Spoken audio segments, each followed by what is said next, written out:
राज्यातील 29 महापालिका निवडणुकांचा रणसंग्राम सुरू झाला आहे। अवघ्या 13 दिवसात मतदान होणार असून त्याच्या दुसऱ्याच दिवशी निकाल जाहीर होणार आहेत।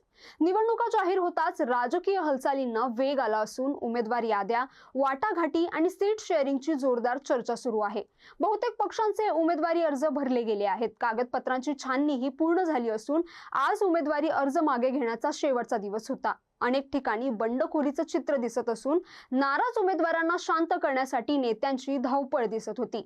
मात्र या सगळ्यात नागपूरमध्ये एक वेगळंच आणि धक्कादायक चित्र पाहायला मिळालं। इथे उमेदवारी न मिळाल्याने नाराज किंवा रडारड नव्हती, तर एका उमेदवाराला उमेदवारी अर्ज मागे घेऊ नये म्हणून चक्क घरातच बंद करून ठेवल्याचा प्रकार समोर आला। नागपूरमधील प्रभाग 13 येथील अपक्ष उमेदवार किसन गावंडे यांना त्यांच्या समर्थकांनी त्यांच्याच राहत्या घरी कोंडून ठेवलं।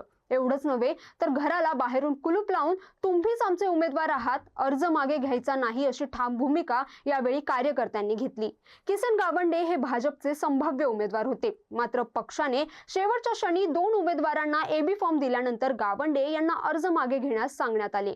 त्यामुळे ते अपक्ष उमेदवार ठरले आणि याच निर्णयामुळे कार्यकर्त्यांच्या भावना प्रचंड तीव्र झाल्या। एकीकडे कार्यकर्त्यांचं प्रेम आणि पाठिंबा, तर दुसरीकडे पक्षाचा ऐनवेळी घेतलेला निर्णय। या सगळ्या भावनिक गोंधळात किसन गावंडे स्वतः कार्यकर्त्यांची समजूत घालताना दिसले। या प्रसंगी त्यांचे डोळेही पाणवलेले पाहायला मिळाले। यानंतर किसन गावंडे यांना बाहेर काढण्याचे प्रयत्न परिणय फुके यांच्या उपस्थितीत करण्यात आले व परिणय फुके यांच्या मध्यस्थीनंतर गावंडे अर्ज मागे घेणार अशी माहिती मिळाली। निवडणूक म्हणजे केवळ राजकारण नाही, तर लोकांचा विश्वास, भावना आणि उमेदवारांची असलेली नाळही तितकीच महत्त्वाची असते। हे नागपूरमधील या घटनेतून पुन्हा एकदा समोर आलं आहे।